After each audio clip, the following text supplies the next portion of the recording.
പ്രിയ സുഹൃത്തുക്കൾക്ക് നമസ്കാരം. ഏവരും ഞങ്ങളോട് കുറേ നാളോട് ചോദിച്ചുകൊണ്ടിരിക്കുന്ന ഇപ്പോൾ നിലവിൽ ട്രെയിനിങ് ചെയ്യുന്ന ഉദ്യോഗാർത്ഥികൾ പോലും ട്രെയിനീസ് പോലും ഞങ്ങളോട് ചോദിക്കാറുണ്ട്. ഇതിൽ നമ്മൾ ചാനലിൽ ഒരുപാട് കഥകളും കാര്യങ്ങളൊക്കെ ഇടാറുണ്ട്. അതിൽ എന്തുകൊണ്ടാണ് ഇത്രയും കാര്യങ്ങളൊക്കെ പോസിറ്റീവായിട്ട് പറഞ്ഞെങ്കിൽ ഇപ്പോൾ അവർക്ക് ട്രെയിനിങ് വളരെ ബുദ്ധിമുട്ടായിട്ട് തോന്നുന്നതായിട്ടൊക്കെ പറയാറുണ്ട്. നിങ്ങൾ ഇത് വീഡിയോ കാണുന്ന ഒരാൾ പോലീസ് ജോലി ആഗ്രഹിച്ചായാലും ആയിക്കോട്ടെ, അല്ലെങ്കിൽ അതിനുവേണ്ടി ട്രൈ ചെയ്യുന്നതായിക്കോട്ടെ, നിലവിൽ പോലീസിലുള്ള ഒരാളായിക്കോട്ടെ, എല്ലാവർക്കും അതിൻ്റെ ഒരു സിറ്റുവേഷൻ മനസ്സിലാക്കേണ്ടത് ഇതൊരു ഫോഴ്സാണ്. ഈ ഫോഴ്സിൽ കുറച്ച് ചട്ടങ്ങളും കാര്യങ്ങളും ഒക്കെ ഉണ്ട്. അപ്പോൾ അതിന് ജോലി ചെയ്യാൻ പ്രാപ്തനാക്കി നിങ്ങളെ എടുക്കുക എന്നൊരു കാര്യമാണ്. പോലീസ് ജോലി എന്ന് പറയുമ്പോൾ നിങ്ങളുടെ മനസ്സിൽ ആദ്യം ഓടിയിരുന്ന പോലീസ് സ്റ്റേഷനായിരിക്കും. ഈ പോലീസ് സ്റ്റേഷനിൻ്റെ ലോക്കൽ പോലീസിങ്ങിൻ്റെ ജോലി ചെയ്യാൻ ഒരുപാട് കടമ്പകൾ കടന്നാണ് നമുക്ക് അവിടെ വരാൻ പറ്റുന്നത്. ആദ്യം നമ്മൾ ഈ ടെസ്റ്റ് എഴുതി പാസ്സായി, മെഡിക്കൽ ഫിസിക്കൽ അതൊക്കെ പാസ്സായി, നമ്മൾ ട്രെയിനിങ് കാലയളവിന് ശേഷം ബറ്റാലിയനിൽ നമ്മുടെ ജോലി. അപ്പോൾ നമ്മുടെ ബെൽറ്റ് വൈറ്റ് ബെൽറ്റ് ആയിരിക്കും. സൈഡിൽ നമുക്ക് കേരള പോലീസിൻ്റെ എംബ്ലം ഉണ്ടെങ്കിലും ആ ഒരു സൈഡിൽ ഷോൾഡർ ഭാഗത്ത് വരുന്നത് ബറ്റാലിയൻ്റെ പേരായിരിക്കും. SAP, MSP, KAP അങ്ങനെ തുടങ്ങിയത്. എന്താണ് ഇതെന്ന് പോലും അറിയാത്ത ഒരുപാട് കൂട്ടുകാർ നമ്മുടെ ഇടയിലുണ്ട് അല്ലേ. SAP special armed police, Thiruvananthapuram ജില്ലയിലെ പോലീസ് സായുധ പോലീസ് എന്നാണ് അറിയപ്പെടുന്നത്. പിന്നെ കേരള ആംഡ് പോലീസ്, അതാണ് KAP. അതിന് 5 ദളങ്ങളുണ്ട്. നിരവധി ജില്ലകളെ കൂട്ടി നിർത്തി ഓരോരോ ബറ്റാലിയനായിട്ടുള്ളത്. ഇപ്പോൾ ലോക്കൽ പോലീസിനെ സഹായിക്കാൻ വേണ്ടിയിട്ട് തന്നെയാണ്, ഈ പോലീസിനെ സഹായിക്കുന്നതിന് വേണ്ടിയിട്ടാണ് ഈ ഒരു ബറ്റാലിയൻ പോലീസിനെ ഉണ്ടാക്കിയിട്ടേക്കുന്നത്. അതെന്ന് പറയുന്നത് ആംഡ് പോലീസ് ആണ്. ആംഡ് പോലീസ് സായുധ സേന.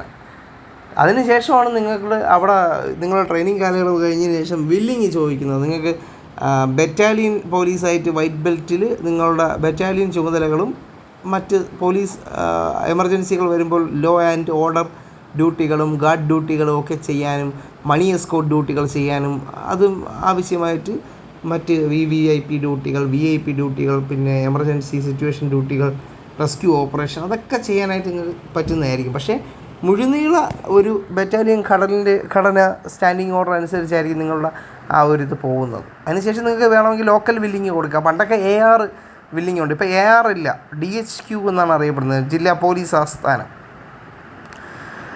ഓക്കെ, അപ്പോൾ ഈ AR വില്ലിങ് ഇപ്പോൾ ഇല്ല. AR ക്യാമ്പുകളിൽ നിങ്ങൾ നോക്കിക്കഴിഞ്ഞാൽ ചുവന്ന ബെൽറ്റുള്ള ഹവൽദാർമാരെയും PC-മാരെയൊക്കെ നിങ്ങൾക്ക് കാണാൻ പറ്റും. AR വില്ലിങ്ങുള്ള പോലീസുകാരാണ്. ഇപ്പോൾ അങ്ങനെ ഒരു വില്ലിങ് ഇല്ല. അപ്പോൾ അവിടെ നിങ്ങൾ AR വില്ലിങ്ങിന് പകരം ലോക്കൽ വില്ലിങ്ങാണ്. ലോക്കൽ വില്ലിങ് കൊടുത്താൽ AR ക്യാമ്പിൽ പോകും. അതിനുശേഷം നിങ്ങൾ റൂറലാണോ സിറ്റിയാണോ എന്നുള്ള വില്ലിങ് അനുസരിച്ച് നിങ്ങൾ സ്റ്റേഷനിലേക്ക് ക്രമത്തിൽ എത്തുന്നതായിരിക്കും.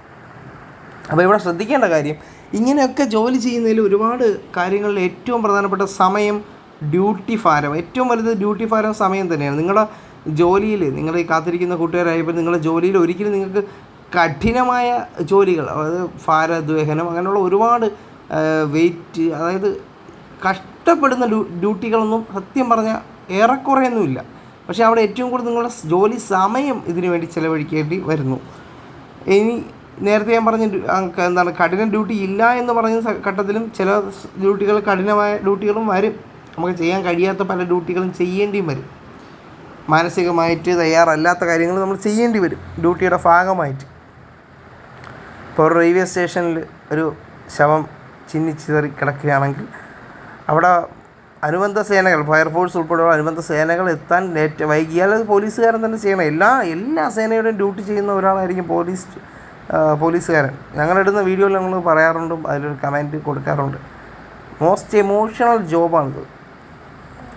ഇത്രയ്ക്ക് മനഃശക്തി ഉള്ള ഒരാൾക്ക് ചെയ്യാൻ പറ്റുന്ന ഒരു ജോലിയാണ് പരിപൂർണമായിട്ട്. ഇതിലൊക്കെ ജോലി ചെയ്യുന്ന ഒട്ടനവധി പേരും മടുത്തുമൊക്കെ തന്നെയാണ്. അവർക്ക് ഒരു ജോലി എന്ന രീതിയിലാണ് ചെയ്തു പോകുന്നത്.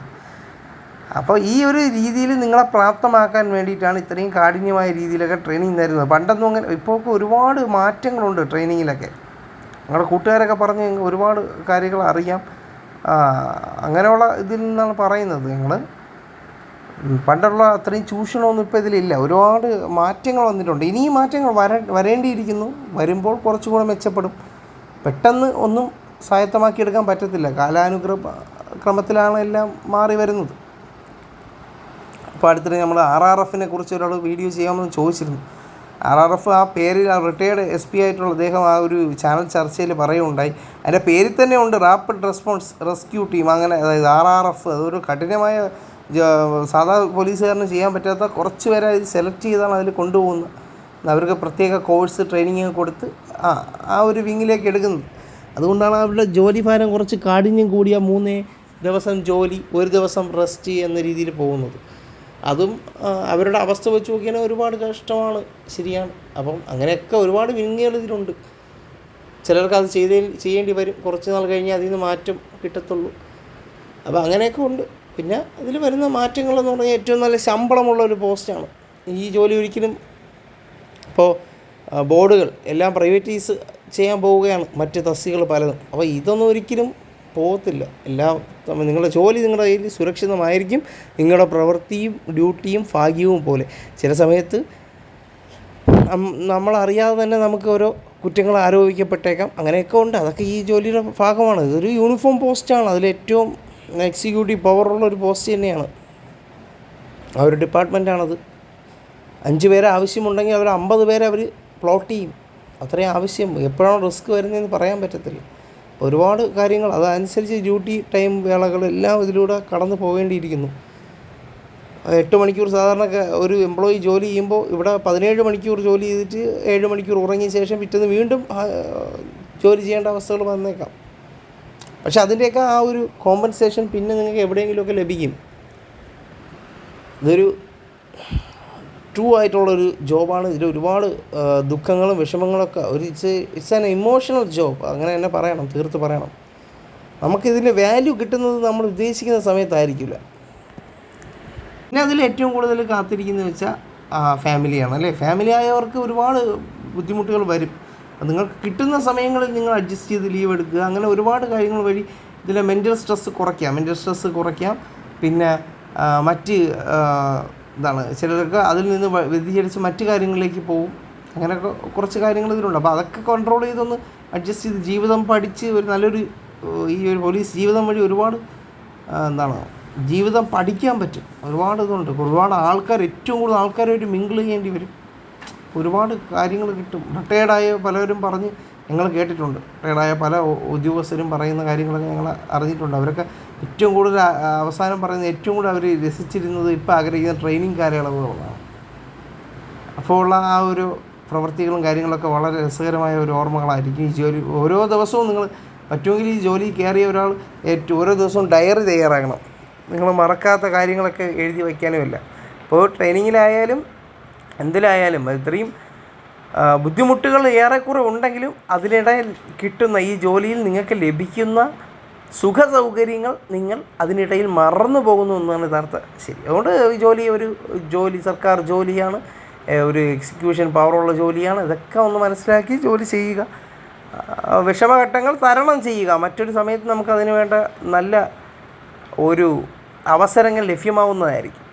ഓക്കെ. അപ്പോൾ വരും പരീക്ഷകൾക്ക് തയ്യാറെടുക്കുന്ന കൂട്ടുകാർ തികച്ചും കഠിനമായിട്ട് വർക്ക് ചെയ്യുക.